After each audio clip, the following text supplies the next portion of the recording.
6:47, time for the morning rush, and now former New Mexico police chief has been found guilty of impersonating a police officer.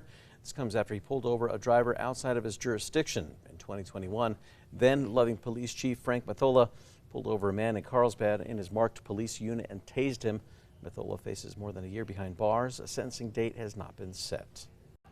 After more than 2 years, the Hobbs woman who was convicted of throwing her newborn into a dumpster has had her appeal rejected. Nearly 4 years ago, Alexis Avila was convicted of child abuse and attempted murder. She appealed, claiming the jury instructions were confusing and her attorney did not bring up insanity as a defense. The State Court of Appeals rejected those arguments. The 12-year-old charged with the murder of a bicyclist can now be sent to an out-of-state behavioral health facility. Yesterday, a judge ruled 12-year-old Messiah Hayes can get the treatment, but must return at the end of its completion. Police say that Hayes and 3 others intentionally hit and killed 63-year-old Scott Habermel. The then 11-year-old is the youngest suspect charged for the murder. Ryan. And temperatures are going to be generally ranging from the 50s and 60s to the 70s today. 70s and 80s mostly in southeast New Mexico. These are the low elevation areas. Tomorrow will be a little bit cooler in some of the northwestern areas. Thursday, some areas may not get out of the high 30s. It's because of some rain. Snow temperatures around if not below normal. And despite it drying out Friday, still seasonable. The bill from one New Mexico senator to ensure unauthorized and counterfeit Chinese tobacco products cannot enter into the U.S. has now been signed into law. Senator Martin Heinrich's End Illicit Chinese Tobacco Act closes a legal loophole that was allowing unauthorized products such as e-cigarettes from China to end up on shelves in the U.S. Now the FDA is authorized to destroy any tobacco products that are refused entry here into the country. The Albuquerque International Sunport is hoping to begin their newest project, an observation deck where travelers can watch planes land. However, remaining questions surrounding the location caused City Councilor Luis Sanchez to vote no. He also raised questions about the cost, but officials say they won't know until the designs are complete in January. The motion failed by a 5-4 vote. The city of Albuquerque is now accepting nominations for the 2026 Creative Bravos Awards. The annual event looks to highlight individual artists, organizations, businesses, and collectives that have contributed to the city's unique creative economy. If you have a person or entity that you would like to nominate, we will have more information and a link on our submissions on our website, krqe.com. Ryan.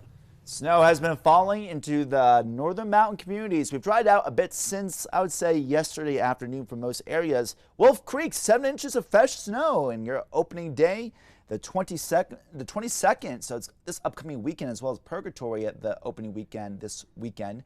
2 inches of fresh snow in Red River, 4 inches in Taos, 2 inches in Angel Fire. And most of those areas opening up either this weekend or even later this upcoming work week next week into early December. The city of Albuquerque has filed an emergency petition after a deadly shooting at a homeless encampment. KRQE Books on Jefferson near Central has allowed people to camp on the property for nearly 3 years. This past Saturday, police say 28-year-old Gregory Antone was shot and killed there. Now the city is pushing to bar all camping on the property. Albuquerque Metro Crime Stoppers are asking for your help as police continue to investigate that deadly shooting.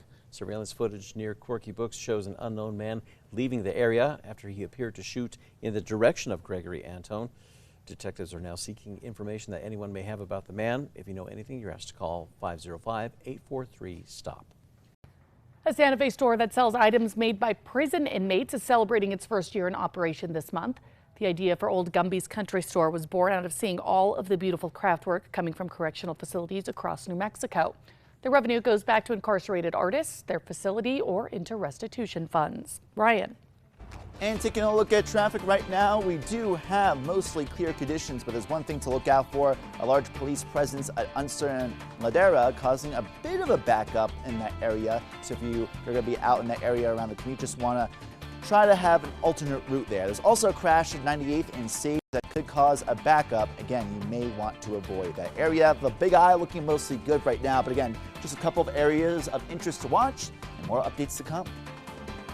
Well, the Albuquerque Biopark family continues to grow. They are now sharing the news of a newly hatched Gen 2 penguin chick. The chick hatched on November the 3rd and is being cared for by her parents Digit and Killian in the penguin chill habitat.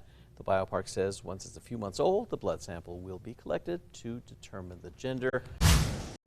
And now it's time for the 5 facts. At number 5, a Santa Fe store that sells items made by prison inmates is celebrating its first year in operation this month. The idea for Old Gumby's Country Store was born out of seeing all of the beautiful craft work coming from correctional facilities across New Mexico. The revenue goes back to the incarcerated artists, their facility, or into restitution funds. The store only accepts cash or check. The Corrections Department says they're working to get legislation passed that would also allow them to sell items online. At number 4, the city of Albuquerque has now filed an emergency petition. It's after a deadly shooting at a homeless encampment outside of a bookstore. Quirky Books on Jefferson near Central has allowed the homeless to camp on the property now for at least nearly 3 years. Now, earlier this month, the city filed a complaint hoping to have the camp cleared. This past Saturday, police say that 28-year-old Gregory Antone was shot and killed after getting into an argument. The city has since filed an emergency injunction to bar all camping on the property, claiming that nearby residents will suffer irreparable harm if the camp is not shut down.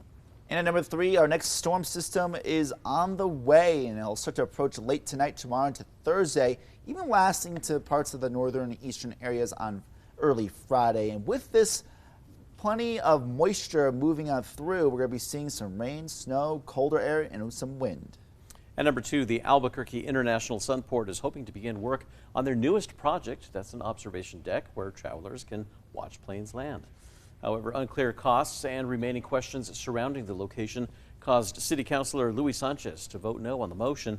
Public comments showed an overwhelming disagreement with City Councilor Sanchez's efforts to conduct another study on the best place for the observation deck. Councilor Sanchez also raised questions about the cost, but the Aviation Department says it won't know until the designs are complete in January. The motion failed by a 5-4 vote. And at number 1, a now former New Mexico police chief has been found guilty of impersonating a police officer after he pulled over a driver outside of his jurisdiction. More than 4 years ago, in 2021, then Loving Police Chief Frank Mathola pulled over a man in Carlsbad in his marked police unit. Police lapel video shows the driver calling the chief out for overstepping his bounds. Eventually, Mathola tases the man. Mathola faces more than a year behind bars. A sentencing date has not been set. The driver Mathola pulled over has never been charged.